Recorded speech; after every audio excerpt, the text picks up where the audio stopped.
If you tell a lie big enough and keep repeating it, people will eventually come to believe it.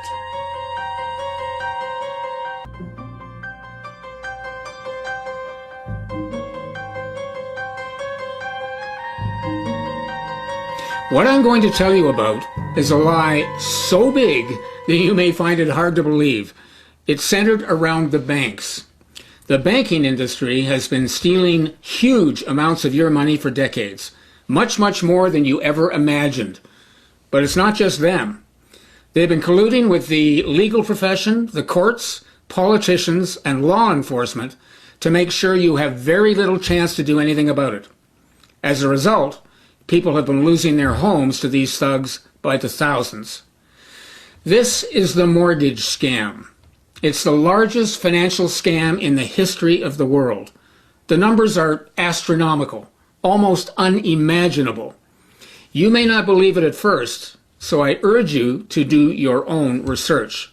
But let's look at an example. Say you're a typical home buyer. You want to buy a home, but you don't have the required amount of money to be able to pay for it in full. So you go to a bank to secure a mortgage. Now, let's say that mortgage is for $300,000. That's how much you want to borrow. Here's a fact that you need to know up front. Banks don't lend money. They don't actually have any money. Well, not money that they can lend. Banks purchase securities. Now, securities can be stocks and bonds, but they can also be guarantees to advance funds. That's known as a promissory note. When you apply for a loan or mortgage, the bank requires you to sign a promissory note. Now, you think you're signing a contract, but you're not. A contract requires signatures from both parties, you and the bank. But if you went to look at the bank contract, you would find only one signature, and that's yours. A promissory note is legal tender. It's like a check. It's known in finance as a negotiable instrument. In other words, as good as cash. The promissory note is a promise to pay the bank the amount of the mortgage. In other words, the same amount you want to borrow. They promote this piece of paper as a contract, but it's not. This is contract fraud because they're not disclosing what they're actually doing. They're tricking you. They may also present this promissory note to you as an agreement, which allows them to avoid using the word contract to supposedly lessen their legal liability. But it's just more trickery. Black's Law Dictionary, which is the dictionary used as the basis for today's Admiralty court system, defines an agreement as follows. An agreement, as the courts have said, is nothing more than a manifestation of mutual assent by two or more parties legally competent persons to one another. An agreement is not enforceable by law, but to even be valid, it must have two signatures, which if you're dealing with a bank mortgage, it never does. More trickery. But it gets much worse. Let's take a step back into the past. Everybody alive today has a financial bond attached to them through their birth certificate. You're not told about this bond. It was created by law in England in 1666, a long time ago. The law has a French name, the Cestui-que-vie Trust Act. It's also referred to as your straw man. In those days, people would go abroad in ships to discover the New World or otherwise travel for long periods of time away from their homes. In 1666, after the fire of London destroyed the entire city, trusts were set up to protect people's property while they were gone. When they returned, they were required to prove that they were alive in order to reclaim their property through their trust. Over time, this trust evolved to the point that when you're born, up to $1 million is deposited in your trust. And from that point on, it's traded on the stock market as a bond. Now, these bonds grew over time into multi-millions of dollars, and you're the beneficiary. These trusts are also called your straw man because they've created a legal fiction name, the same as your natural name, but while your natural name is in upper and lower case letters, the straw man name is in all capital letters. We call this a legal fiction because it's not actually you, but you're led to believe it is. You'll find this legal fiction name on your driver's license, your utility bills, your speeding tickets, hey, and when you're called to court. It's how they get you to agree to let them access your trust, which is what they ultimately want, so they can steal your money. Names in all capital letters denote a corporation. That's because banks can't actually sue a living man or woman, just a legal fiction name in capital letters. See how ingenious these folks are? When you get a utility bill with your name in caps, it means they're actually billing your trust.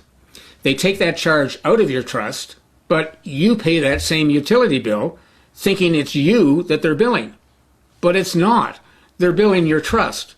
So they're getting paid twice. They're double dipping. Do some research on the word straw man, and you'll find out the truth in a lot more detail than I'm providing here. Back to the promissory note and the bank. Now, once the bank has the promissory note you signed, they go ahead and they process that payment, taking the money out of your c'est qui vie trust or your straw man account. All banks, credit card companies, the courts, the utility companies have access to the money in your trust or your straw man account. All they need is your name, your social security number, or in Canada, social insurance number, and your signature. The bank pockets this payment and then sets up a separate bank account for you in which they deposit your money.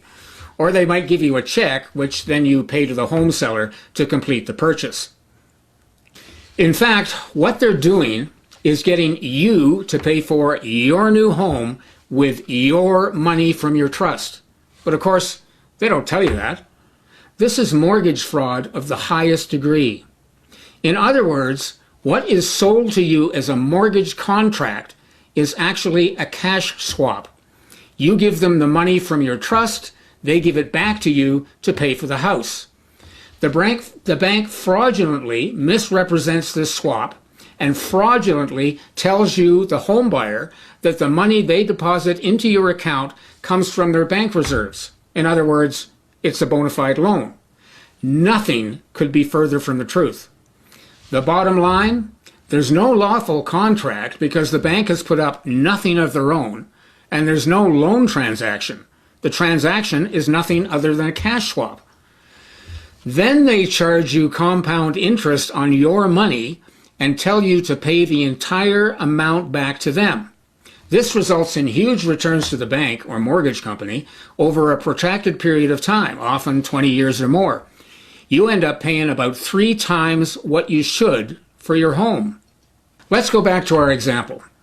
You apply for a $300,000 mortgage to be paid back over 25 years. The interest rate is, let's say, 5% compounded annually. Now, what does that amount to in interest? $750,000 roughly. Add in the principal for a grand total of over $1 million. Well, that's more than 3 times what the original price of your home was. This is the amount the bank pockets on the entire transaction over the 25 years. And it's all your money. That's the scam. It's been going on since mortgages began. So to recap, the bank gets you to sign a promissory note promoted to you as a contract, which is a lie. That's fraud. Then they cash in the promissory note by stealing the money from your trust account.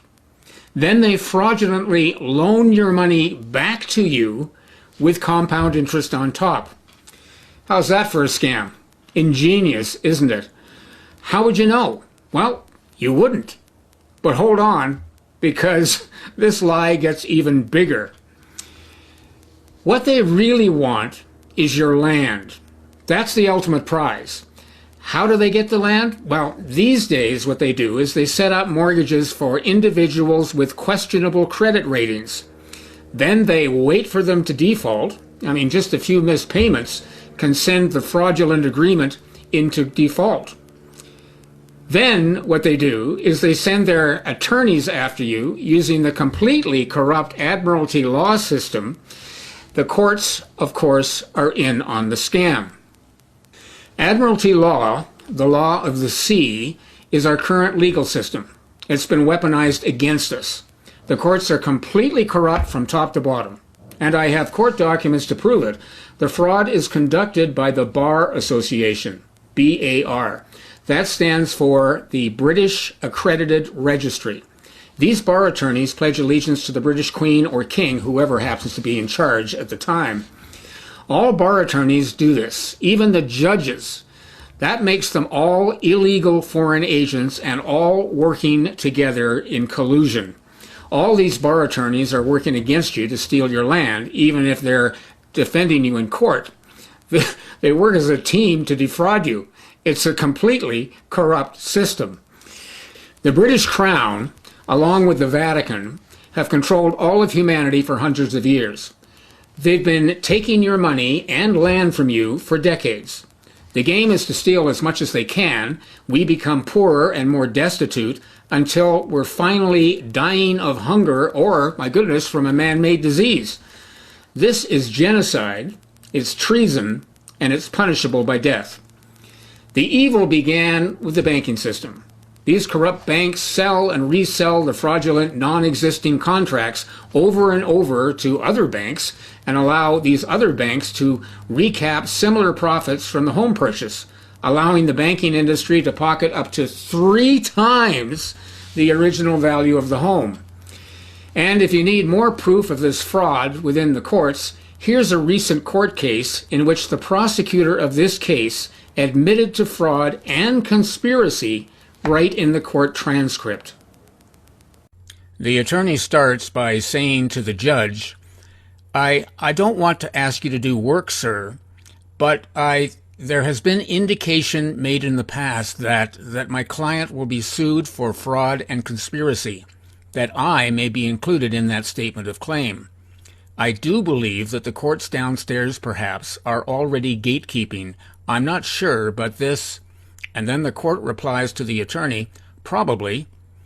Then the attorney replies, this one has slipped through the cracks. Wow! I mean, this is in the court transcript. Now, if you missed that, this is a bar attorney telling the judge that she's scared of being countersued by the victim for mortgage fraud and conspiracy to commit fraud. Then she tells the court, who is obviously in on the whole scam, that there are gatekeepers tasked with keeping these counterclaims out of the courts. And this one somehow slipped through. What more do you need to hear from these criminals?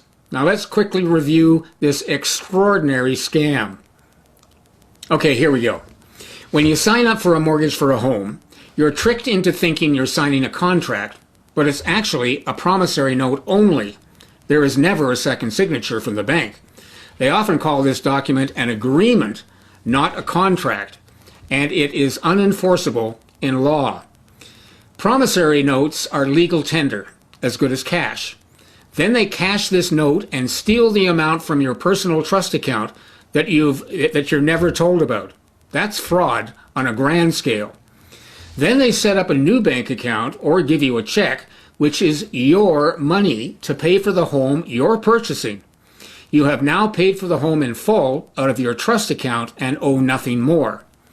But then they turn around and trick you into thinking you owe both the original amount of the promissory note, the loan, supposedly, plus compound interest.